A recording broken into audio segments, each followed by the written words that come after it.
At this time, I call the meeting of the Monomoy School Committee to order at 6:34.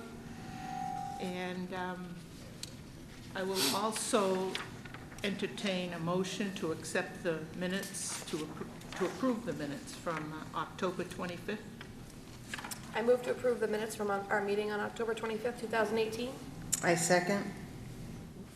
All in favor? Aye. Opposed? Good. Okay, time for public comment. And I will just add that we're going to adhere to the 5-minute rule. Good evening, Dr. Carpenter, Chairperson Richardson, and members of the school committee. My name is Mary Hemian, and I am a mathematics teacher here at Monomoy High School. I would like to provide clarity to some statements that were made by Chairperson Richardson at the last school committee meeting. Ms. Richardson stated that the high school MCAS scores needed improvement. It is the goal of every educator in every Monomoy school to provide our students with the best instruction and the supports necessary for academic success. We are always working to improve our teaching and student learning. In your comments, Ms. Richardson, you implied that the original JOSM had been unsuccessful because MCAS 2017 testing scores did not meet the desired accountability percentile. However, the original JOSM was never designed to address MCAS. JOSM, as proposed and created by teachers and implemented in partnership with the school committee, was developed, and I quote, to identify a systematic plan to ensure students receive additional time and support for learning when they struggle, and extend and enrich learning when they have mastered expected outcomes. The data collected during the trial period of JOSM includes a consensus of teachers, students, and families that JOSM has reduced stress levels and increased student engagement and student achievement. The initial focus of JOSM was to reduce the number of failures in student coursework and subject matter, and in that, it was successful.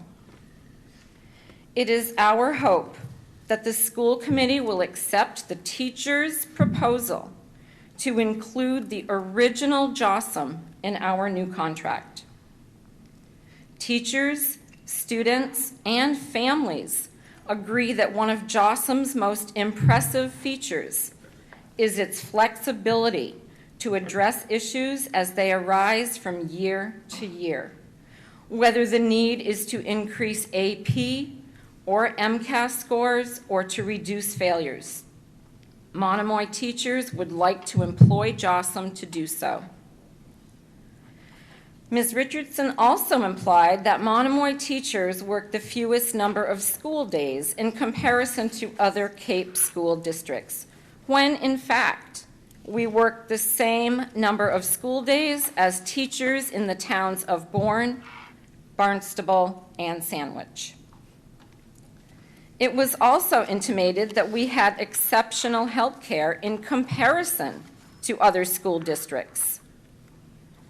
All town employees on Cape Cod who are offered health care coverage may access a variety of varying cost health care plans through the Cape Cod Municipal Health Group. The percentage of the cost of that health care paid by the town, the school district, or the employee also varies. The school districts of Bourne, Mashpee, Falmouth, Nauset, and Sandwich all have a greater percentage of health care costs paid by the employer. than does Monomoy. Lastly, Mrs. Richardson, you stated that, and I quote, "There is no lack of respect in the school committee's support in keeping Monomoy's total per diem compensation for teachers at or above the Cape's average." So, members of the school committee, we leave you with this question. Respectfully, would you like us, as educators, to simply aim at just being at or slightly above average? Thank you for your time.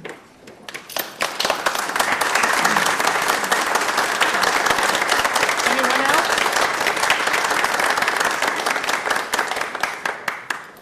Please identify yourself. Richard Houston. I'm a history teacher here at the high school.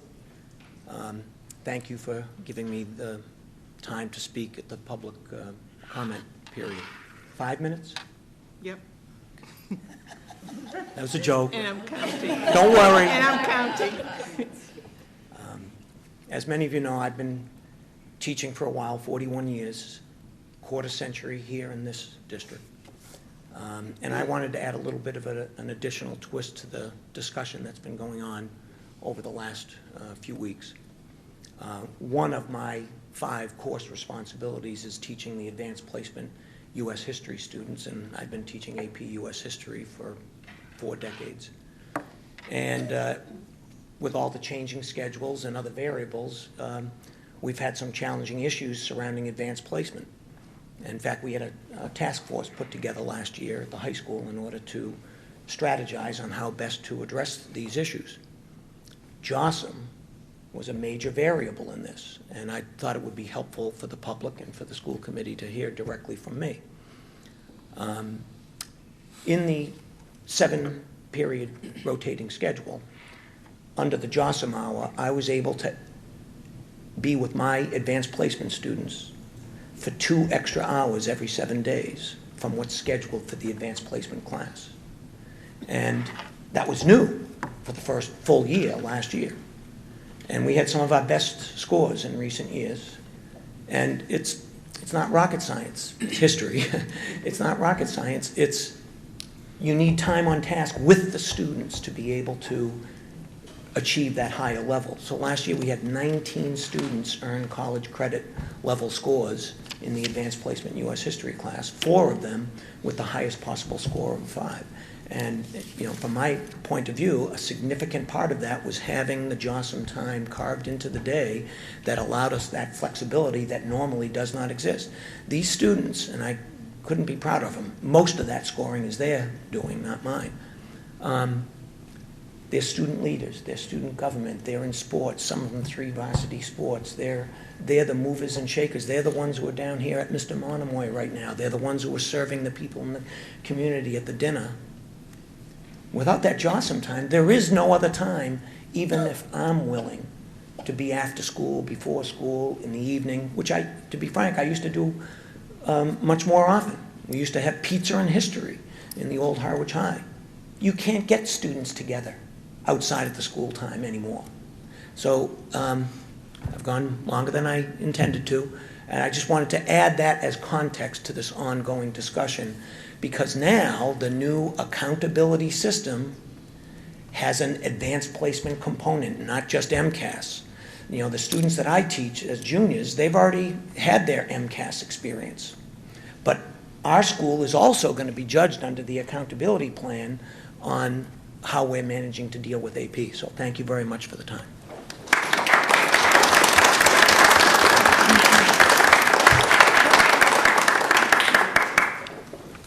Good evening. I'm Marianne Millette Kelly. I'm the parent of a junior at Monomoy, and I had a few thoughts to share with the school committee.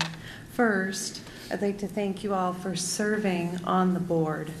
All of you and the superintendent bring a different perspective to the table because you are removed from the classroom, and you have an incredible opportunity to support and champion the fledgling Monomoy district.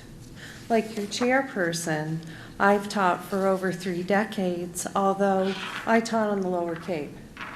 Massachusetts ed reform impacted my colleagues and me for most of my career. We jumped through hoops and over hurdles to provide the best education we could for our students, and in the last few years, in an effort to prove that we ourselves were able to do the job that we did so well. When I think about the times when we were able to make significant change and develop successful, innovative strategies, I realize that we had the full support of our superintendent and our school committees, and we had a contract that allowed for opportunity and personal growth. Whenever educators are trusted and empowered to set priorities and create solutions, the sky is the limit. You have only to pick up a newspaper or to peruse social media to see what Monomoy educators, their building principals, and students are capable of. At the high school, the original Jocelyn program is a powerful example of what great minds working together can create. It was a grassroots approach to improving learning that shifted the responsibility to the learner. For that hour and every day, students could organize their own time and make decisions about the things that they prioritized as most important. While some students needed more practice in developing these essential life skills, many were energized and equal to the task, and the strides that they and their teachers made are so impressive. I've seen JOSM described as, quote, an extension of trust to students, teachers, and staff to make good decisions and work toward worthy goals. Unique on the Cape to Monomoy, the loss of this program is devastating. I believe it's the case that only 1 or 2 school committee members would sit on a contract negotiation team, but those members must represent a strong group that honors our educators and seeks to provide a respectful, equitable contract that allows the flexibility for innovation. My very small family of 2 is fiercely loyal to the Monomoy educators, and we wish you all the best.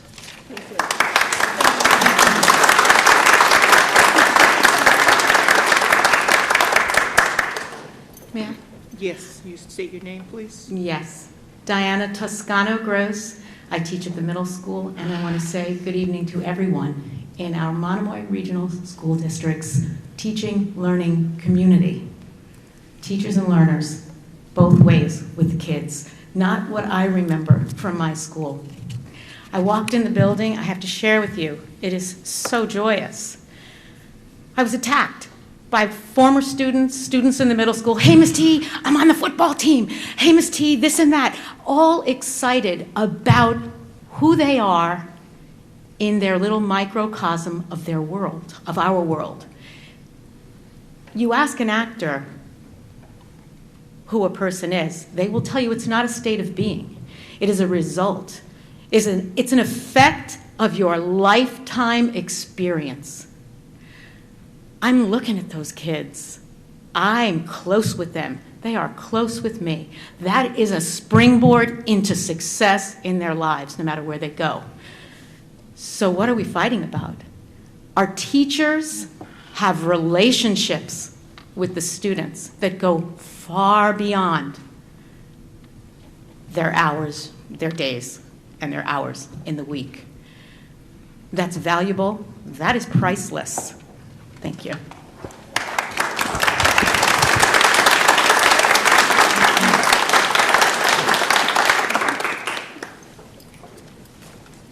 Good evening. My name is Ryan Edwards. I'm a taxpayer in Harwich, the father of a future Monomoy student who is currently 2 years old, and for full disclosure, the husband of someone who works for the Monomoy School District.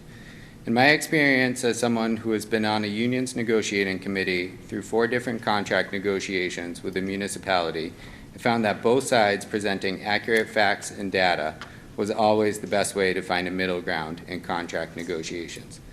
There were a couple items in Donna Richardson's chair report at the last school committee meeting that piqued my attention coming from the chair while negotiations is still ongoing.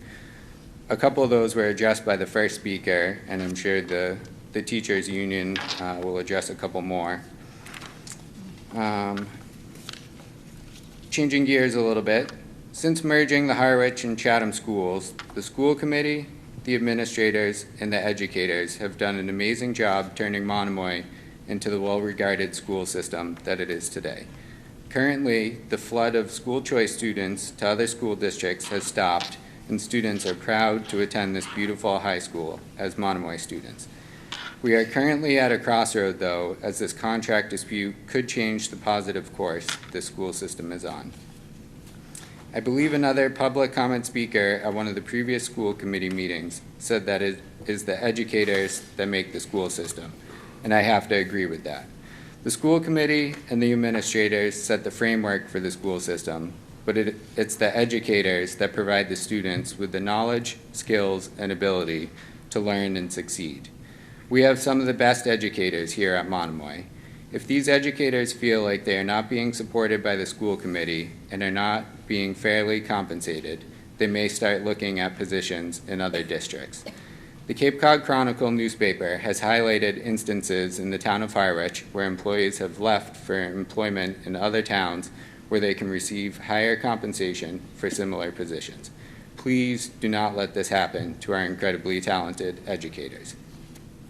If it gets to the point where we are losing our best teachers for positions in other school districts, we will lose all the positive gains that we have made in our school district, and the flood of school choice students out of the district will begin again as parents and students lose confidence in the quality of our school district. Please do not let it get to that point.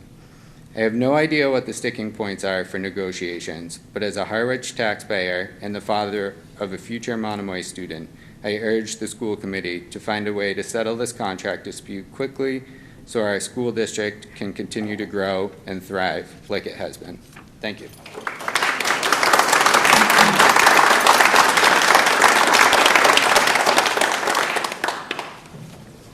Hi, it's Lisa Forte Doyle again.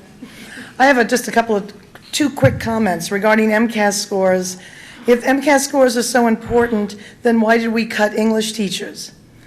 We now have classes of 26 and 27 in some of the most important years, 9 and 10. It's very difficult to teach, especially college prep English students. Those are the kids who are struggling the most. And when you have 26 of them in a room where it's not that big, actually, you're all kind of sitting all on top of each other, it's just a little difficult. And without the JAWSOM to then spend more time with them on their struggles, again, that gets put under the rug. So that's just a question I have. If MCAS scores are so important, why are we cutting teachers? And why are we cutting English teachers? And why are the classes 26 and 27? Okay, that being said, I just want to say we are a smaller group tonight, and I just want to remind everybody in the public that several of the teachers are in the Mr. Monomoy contest, volunteering their own time to be part of the great community that we are. It's something we do all the time. Thanks.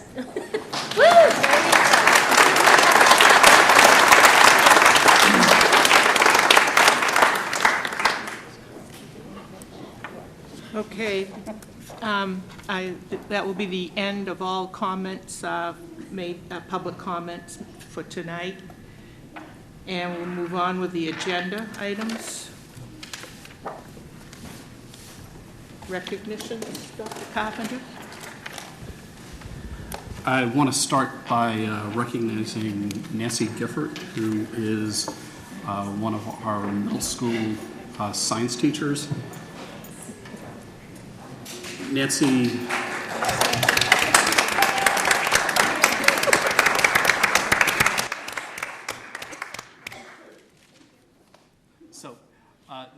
Nancy was named the Massachusetts Science Teacher of the Year, which really is a testament to some great teaching that happens. Nancy, some of the things that contribute to Nancy's earning this award is the things that she does outside the classroom, and I'll talk at least briefly about some of the things inside the classroom. But Nancy has been involved with the Massachusetts Association of Science Teachers and has been the Mass County Science Educator of the Year. She participates in a number of collaborative partnerships and science-based education organizations, including working with NASA, WGBH, PBS Learning Media, the NEED Project, and more. Nancy, I know from first-person perspective of a dad of a student in her class, but my daughter, when she had Nancy, was so proud of this piece of artwork that she had. So her sort of culminating 7th grade piece of artwork, and I remember her. I'm hopping in the car with me, and I'm just like, so what do you want to do with your art project? And she's like, I'm going to give my art project to Miss Gifford because she really deserves it.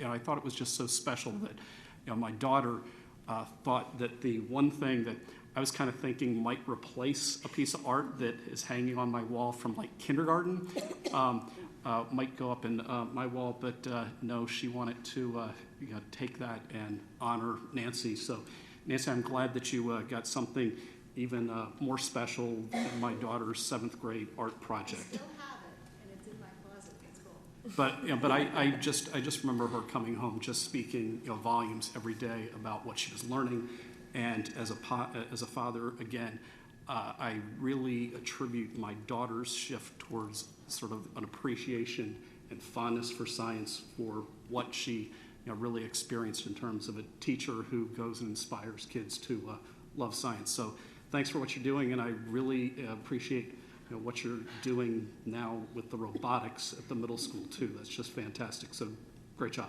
Thank you. Thank you, Nancy.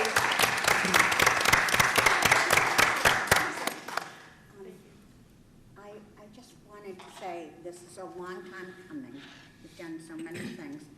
Could you just take a minute and tell the committee what you and Melinda Forrest just did? I heard a blurb on the radio, and it was exciting. So we were just interviewed for WCAI. Samantha Field, she's a traveling reporter for NPR, and she was here on the Cape for about 6 months working on a special project on climate change. And she contacted me over the summer and asked if she could ask me a few questions about climate change education and the way that teachers are approaching climate change education. So I spoke to her for about an hour on the phone, and then made arrangements with Mr. Wilson to have her come into our school. So she came in September, probably the 3rd week of school, and she spent about 4 hours in my classroom recording everything I said, which was a little stressful, but it was great. And she followed the kids around, interviewed a lot of the kids, asked them all sorts of questions about their opinions on climate change. And then she came back another day and went out to Muddy Creek with us on a field trip. And then she spoke to Ms. Forrest at that field trip. So the story was on NPR. It's still available. You can search it on the WCAI website. And so she was just asking her how we teach climate change. And sometimes that's not an easy thing to do, as far as, having kids understand it in a way that is not scary for them, especially because we're dealing with, young kids, and their anxieties can run high. So that was the gist of the article that she did. I just want to say that most of us, when we think of our science classes back in junior high or middle school, it was very academic. And so I can't think of a more important thing than climate change to make it real and meaningful to the kids and the rest of us. Thank you. Thank you. Thank you. Thank you. I want to also acknowledge that we have a junior here at Monomoy Regional High School, Sage Barnes, who was awarded the 2018 Outstanding Youth Award by the Philanthropy Partners of the Cape and Islands. This is an award that demonstrates outstanding philanthropic commitment through fundraising efforts and coordinating community involvement. Sage, who's an honor student here at the high school, is also the youth representative of the Cape Cod Theater Company, the Harwich Junior Theater Board. She is also someone who has for many years been involved with the Muscular Dystrophy Association's Muscle Walk, and Sage, who's personally impacted by muscular dystrophy, has become an ambassador and has helped raise awareness and funds for the treatment and cure of the disease. Also, we have two students, Jason Morrison and Jack Fernandez, who finished in second place in a statewide video contest for the Massachusetts Department of Transportation Safe Streets Smart Trips. They put together a video that that was selected amongst many, and there's a link to it on our website. Our video teacher Steve Cass helped them in that he had them in their video production class, and so good job to the students, and thanks Steve for your help with that. And last but not least, I'd like to appreciate Stephen and Deborah Cody for the donation of a Featherlight transport wheelchair to Harwich Elementary School. Thank you. The next report we need to talk about is the regional agreement, and there are copies provided, both old and new. And while we do not need to vote on this tonight, we do need to come to a consensus to be ready for a vote next meeting. So does anyone have any thoughts or a place to start? Nancy was supposed to lead this discussion. And these are largely the edits that the committee made last year. Madam Chair, my own viewing of this, I think it's clear, and it's what we discussed last spring after the adjustments, and I think the changes are very straightforward, so I would be prepared to vote for it tonight. So I don't have any questions or clarifications. This was pretty much discussed before, and it just needs to be voted on now so that it gets in Chatham's town warrant. That's the reason for the vote. But it has been talked about, but I just didn't know if anything else had resurfaced.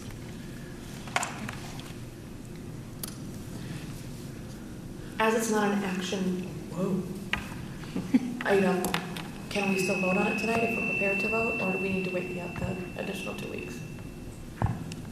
I'm sorry. Can we vote on it tonight? Yeah. Okay, I was just talking with Nancy earlier, and she said we could wait till next time, but That's fine too, I just didn't know. it's fine. Yes. My only question is, let's see, I think it's page 5. It says under F, the town of Harwich shall lease to the Regional District School Committee and the land and/or buildings at the option of the committee, presently known as elementary school, as well as the land or building at the option of the committee, presently known as the middle school. So my question isn't anything about the middle school building. I just wasn't sure if we had finally reached a written agreement on the land around the middle school. I know that I was at some meeting. We haven't, no.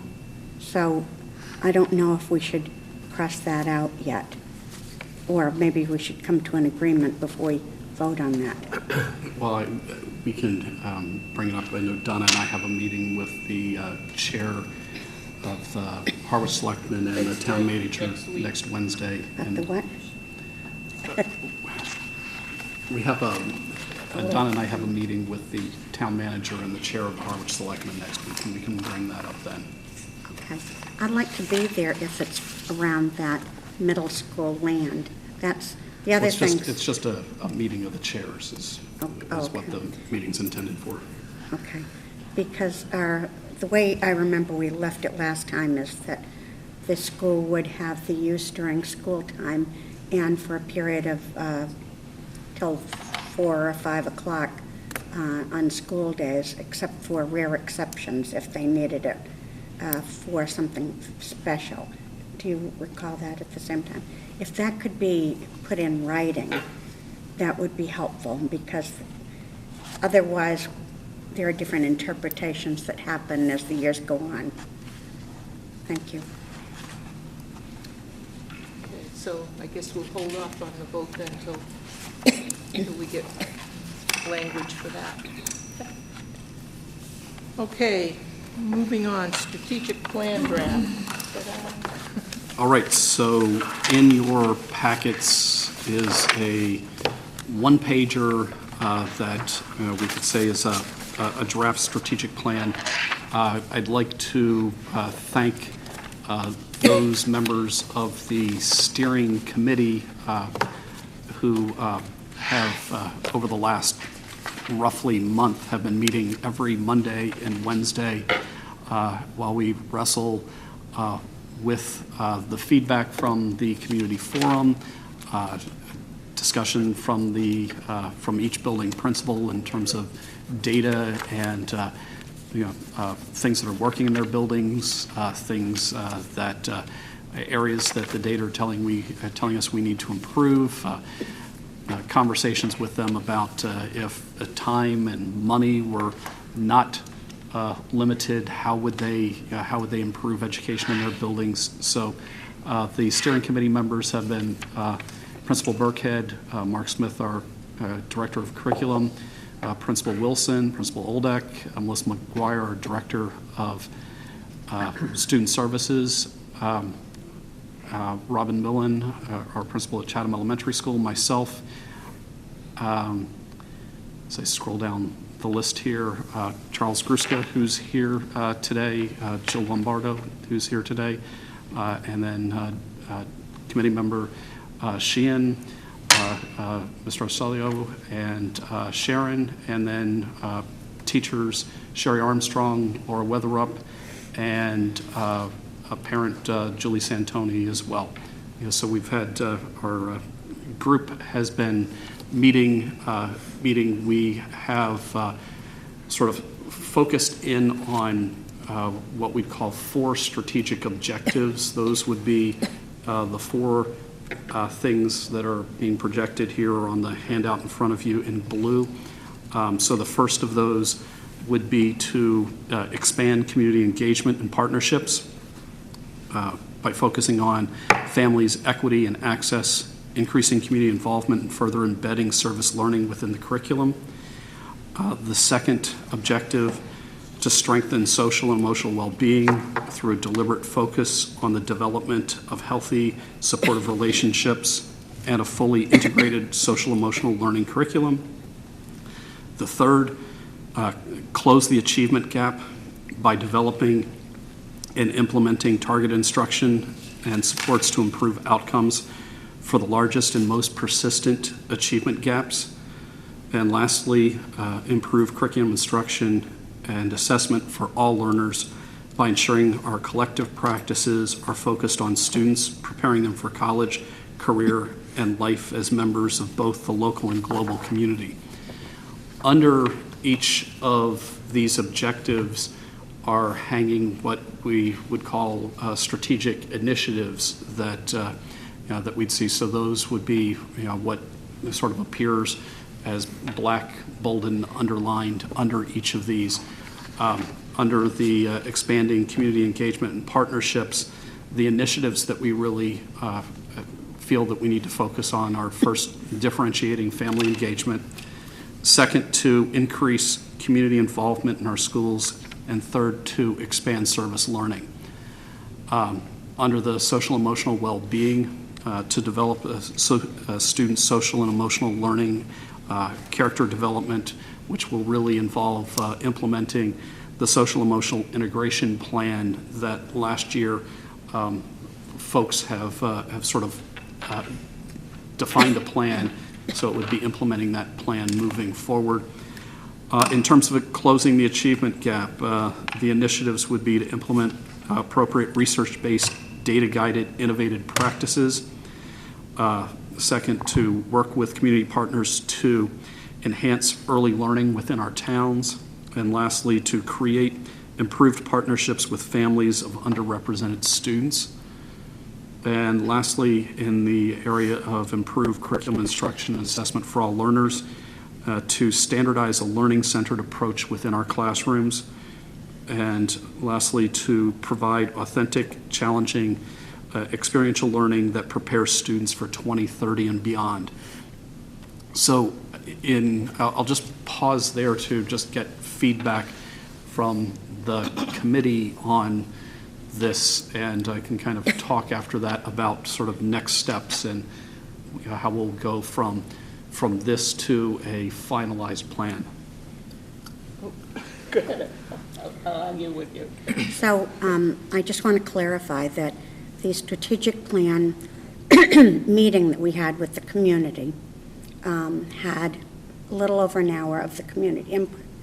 And so some of that was worked in here, but there were other documents, 2 or 3 other documents that were used to formulate this.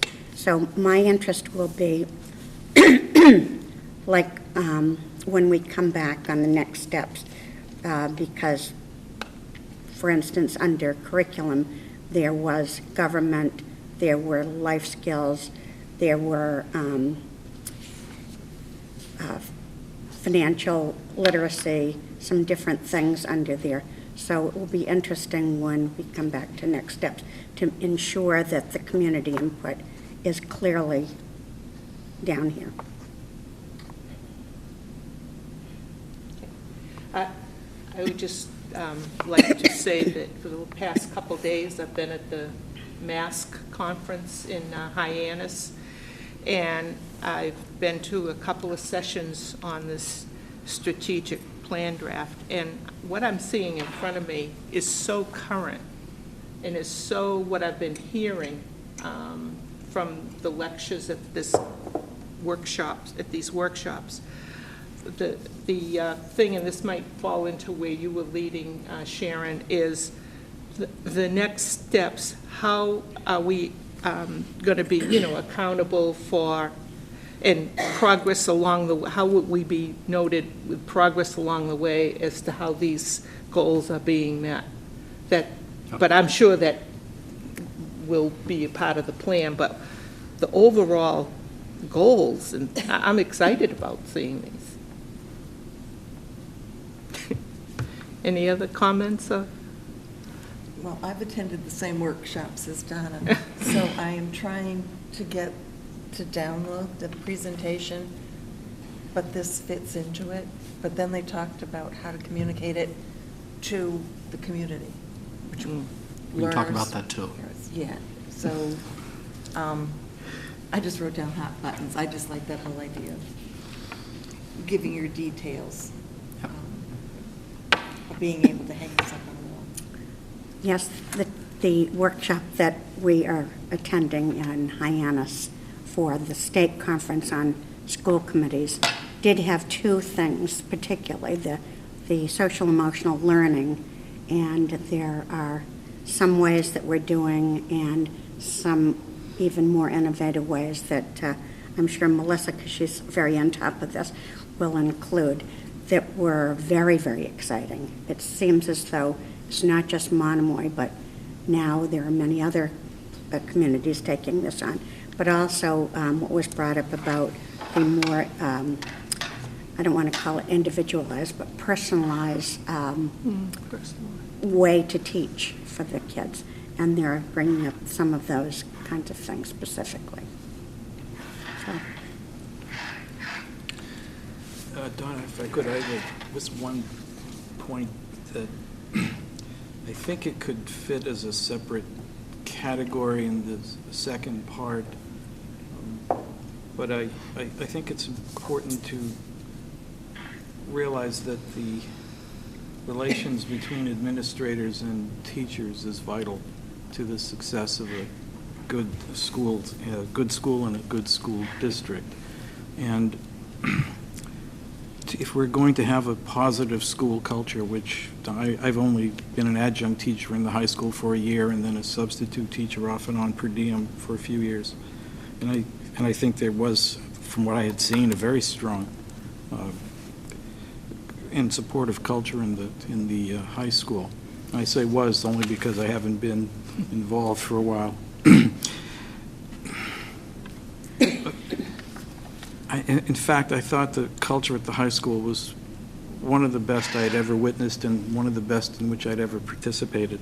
And I'd like to see that value heightened here because, in fact, it's something I think people in both the administrative buildings and in the administrative part of the building and the teachers in their classrooms are really working towards. Monomoy is the kind of place where if you think things aren't working well in your classroom, you can speak to an administrator about a problem and seek some solutions and request assistance. And I was in that position, I did it, and I was supported very, very well. I've seen other teachers supported well. And I've worked in schools where if you had a problem in a classroom, the last thing you would ever do is let an administrator know. That's not the case here. And that positive sense of working together, that's one of the things that makes for a good school district. I think we have it here, and I would like to see it as part of a strategic plan. If we think that there's room and the need for it. Madam Chair, just a brief comment. I commend the steering committee. Huge task. A few Saturdays ago, all of the newsprint were to be condensed into these basic 4 goals. I can recognize the task before the strategic committee, but most important, the steering committee. I haven't had a chance to thoroughly read this or make additions because I think, frankly, a lot of it will come down to implementation. And the one thing I wouldn't want to see happen is, and I get the impression on that Saturday afternoon and morning, I wouldn't want us and the teachers and the administrators to overreach. To have so the end result in a month or so or 2 months, somehow or other, we need to have the teachers, but most especially the principals, say, how are we going to do this one here? How, if some layman came into the classroom 6 months from now on a strategic goal underneath, how did we get the troops to say, because we're not going to have the kids here till 4:30, and we're not going to extend mornings, and we're not going to reduce minutes to add subjects. So I'd like to see a practical way that after all of this plan comes out, that these X number of goals or targets, there's a conversation around those who will implement it, starting with the classroom teachers and the principals, as to how can this happen, that we can say in a year or two, these 2 or 3 goals here are on their way towards reflecting growth. So, and that's hard to do. It's easier to get a goal and at the end of the year kind of reminisce about, well, we partially did it. So real good stuff. It's a matter of how are we going to have some of these come to life. That is the question that was asked a lot at some of the workshops. And bottom line, it's being done very slowly and takes a lot of training and education. When and how that can happen is still yet another question. But it is beginning to happen. There's a big change coming on. I was surprised. Joanne, did you want to say? I was just going to mention to Mr. Osceola that actually Mr. Burkhead's name came up for having a school that values students. I went to a workshop with, his name was Mr. Polanski, I can't remember his first name. But he was giving examples of how you meet kids in the hall and how you make sure. You just give them a hello, how are you, and you know their names. Where was this? This was at the Mass meeting. Association, yeah. And so he was one of the examples that came up, so that's pretty nice. So we don't need to have a vote, but just checking the pulse of the committee. Is the strategic planning steering committee heading in the right direction so that I know that do we launch forward with at least our plan on fleshing this out the rest of the way, and I'll just spend some time with you, if that's the case, talking what's next. So you do want some kind of a I don't official vote? I don't need a or- vote, but I'm just like a looking nod, for- yes, Looks good. Looks good, move forward. Okay. So just to, if I just kind of take what Joe was bringing up, which I think is a really good point, and sort of the difference between we'll call it the strategic objectives that are in blue up there, and what falls beneath that are the initiatives, and how you have beneath each initiative are action steps.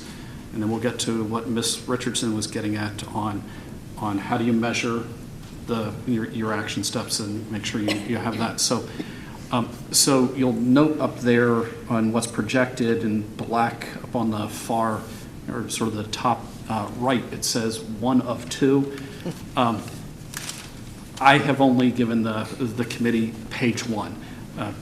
Page 2 is a document that's formatted the same way, but has under each of the differentiate family engagement already has a number of placeholder bullets that we have discussed that you could call action steps or potential, the sort of supporting document or potential action steps to achieve differentiating family engagement, or working with the community partners to enhance early learning within our town. So, so we've already been identifying several of those, and a lot of that comes up in the conversation. One of the things that Joe was bringing up is we want to make sure that you value teachers, and there's sort of like one of the sub themes up there at the bottom of the strengthen social emotional well-being, and your staff are part of the folks that that fall under that umbrella. It's not just supporting the kids, but it's supporting supporting the staff. And you could imagine that you'd have a bullet or an action item that may have to do with teachers' contracts, or something like that. So so you'll have under each of these are going to be action steps that have a timeline frame. So when if this is a plan that we are looking at 2019 to 2021, where do we think that this action step needs to be addressed? And then then how will we know if we're successful in achieving, or that? So what's the measurable for each one of these? So we'll see from this what we'll be bringing back to you on the 29th. Ideally, will be a fleshed out a document that has the action steps with measurable with the timeline and measurement for each of the action steps underneath each initiative. In terms of Joanne's good question on, so how do you go, sort of get that, sent out to the community? I have been working with Joy Jordan, and we already have a framework for sort of, Joy's got the template to drop it into, so each one of these objectives can be dropped in, and so we've been planning that in the background to have a document that ideally, when we come on the 29th, we have a one-pager that kind of gives an overview of where we're heading, from 2019 to 2021, and you could imagine that behind that are 15, 20 pages that really get into the depth on how do you get there, including, what does it look like? How's it, how is each action step measured, and when's it happening underneath that, so that so that you can look from the surface where are you going, and then you can dig down beneath. So that's kind of all in the framework of what we're doing. The plan is I'll be working with Mark and Melissa primarily over the next few days to start fleshing some of this out. We have our administrative meeting next week. We'll be focusing for several hours just on the action step piece of this. Ideally, we'll be meeting with the Strategic Planning Steering Committee on November 19th. Will be our next meeting where we'll have the sort of action steps, how we measure it, bring that back to the group, make sure that that everybody's on board, and wordsmith as we need. We've gotten pretty good at wordsmithing with a dozen or more people in the room at a time. But we'll go from that. Joe will make sure that our grammar is correct along the way. And Ms. Jan. And Joanne. And we will then take that, drop that into the template that's in place, throw some pictures on, and hopefully have a nice polished document to bring back here on the 29th. Sounds like a good plan. There was just one thing, and again, I'm thinking back to one of the workshops I saw, and Joanne alluded to it, was getting the word out to the community. And one of the workshops we attended, they even said if things could be on one page to give out to community people and have them generally know what we're doing, it's just another vehicle for, okay. Thank you, Donna. Both sides. Did the secretary get those notes?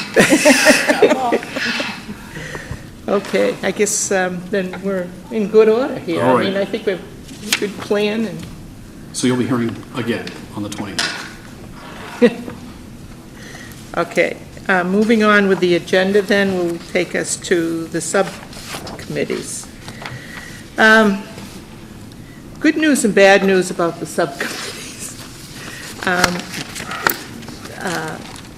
Most are pretty much involved in addressing whatever their committee is. But the policy committee, which is a critical committee, is,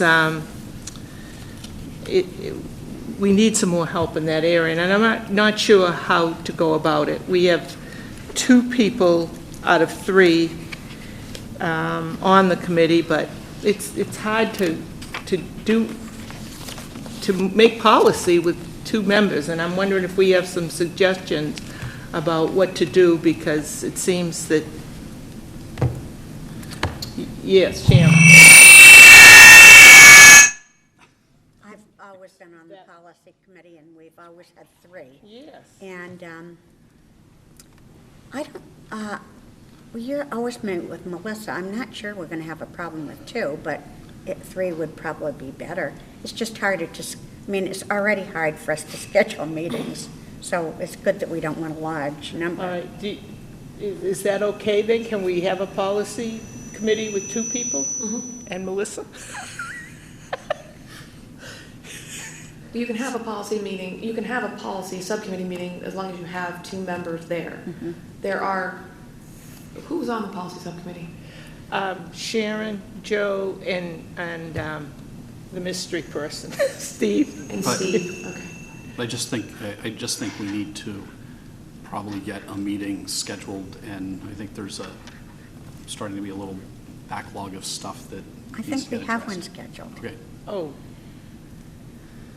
just need to I think so. crack the whip there. and why are we talking? Melissa, we have one scheduled, don't we? Is it Joe Osceola or Joanne on policy subcommittee? I think it's Joanne. No, well, on this paper I have it's Sharon, Steve, and Joe. Short for Joanne? Sure. Seconded. Oh, Seconded. Joe, not just Joe here. All right. Any more discussion about policy? I mean, about committees, subcommittees? Yes, I have a question. Whenever, I would like to attend, when I'm able to, the finance committee. I know when I can't speak at it, because we don't, I think there are 4 people and you can't have a 5th. But at any rate, I never know when they are. is there some way that a memo, when we have subcommittee meetings, could go out to all of us? Or if I'm the only one interested, just to send me an email when the Finance Committee is the area that I know we don't have as much experience with. So it's real helpful. I've been to one or two, but that would be great. Aren't all the subcommittee meetings on the website? Shouldn't they be posted on the agendas on the website? Right, but I'm asking, I don't go to the website every day, and the Finance Committee especially sometimes does it quickly. Yeah, but they have to be posted within a certain amount of time so they don't change daily. Well, I don't know if it would be too hard to send something to us. That's all I'm asking. Leah will take care of that. Thank you so much. All right. All right, the new nurse sub-daily rate increase. So just a quick one. There's a little sheet in your packet that has the substitute nurse rates for different school districts on the Cape. Our daily rate for a substitute nurse is currently $125. The reason I am bringing it here is the school committee sets our daily rate for subs, and currently $125 a day doesn't land us a substitute nurse. Those individuals that are interested in being substitute nurses will take other jobs in other districts, and we're finding ourselves in situations where we need sub-nurses and they aren't available because they've taken jobs elsewhere. So it would behoove us to raise the sub-nurse rate from $125. I would recommend a rate of $150, which brings us in line with where Cape Tech is and where our neighboring school district is.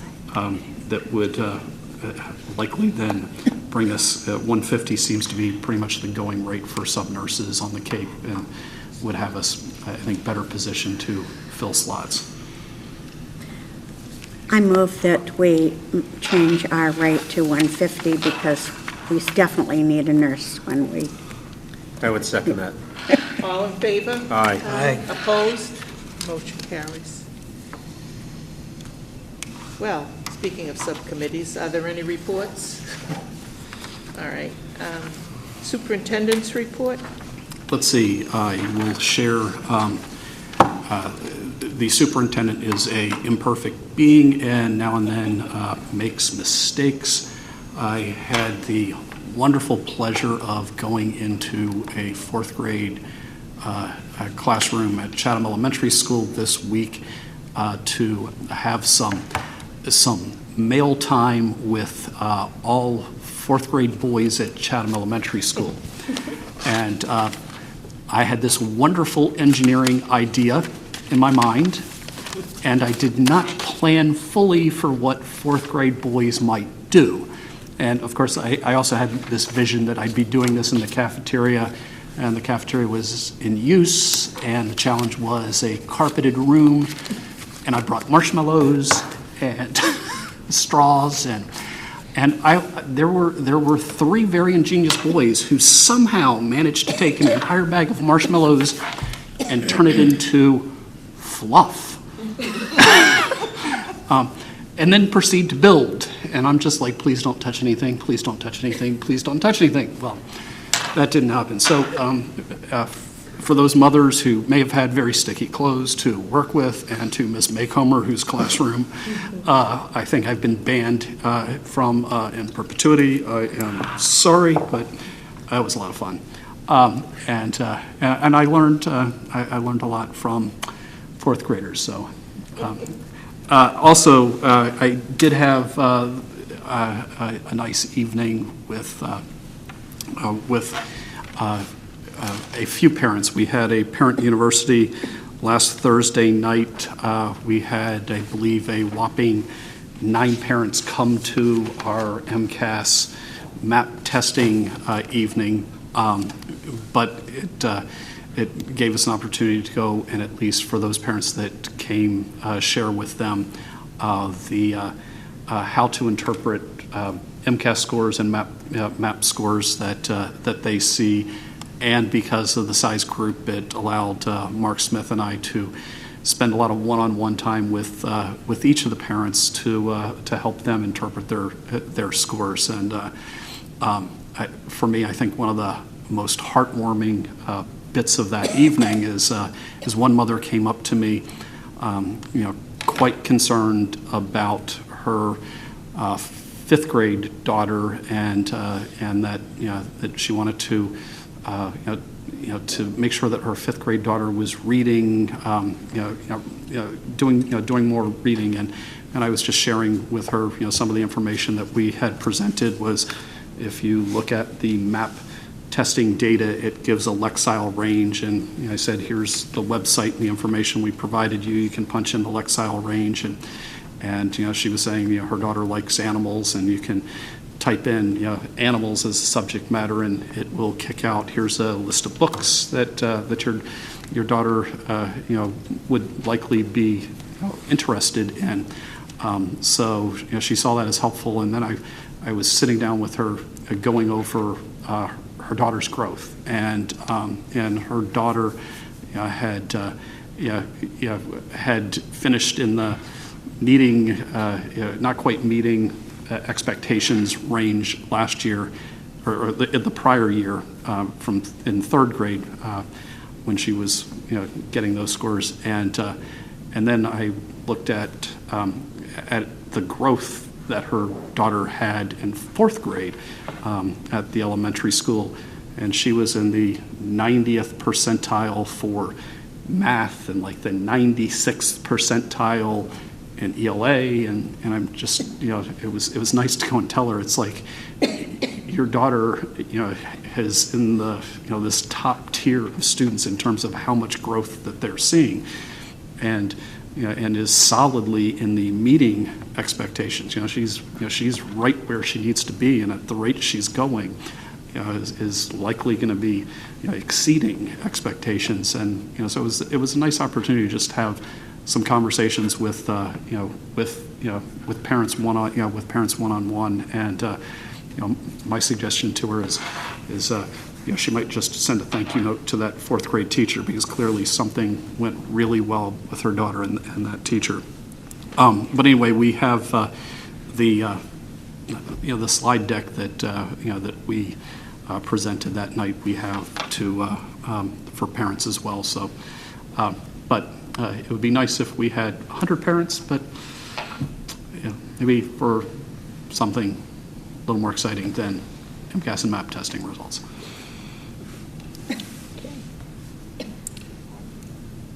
Oh, and then Ms. Acernio is pantomiming to me that just to let everyone know that on Halloween, the high school building project closed down, and we have now finished our closeout with the Massachusetts Building Association, or School Building Association, and now are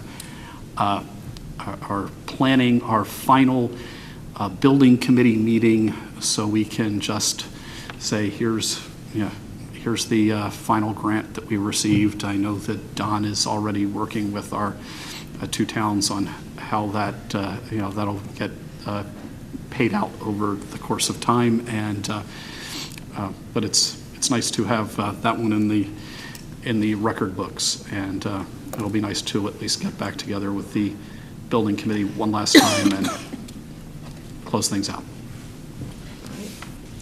Well, I think that's it. So I will entertain a motion to adjourn. So move. Okay, all in favor? Aye.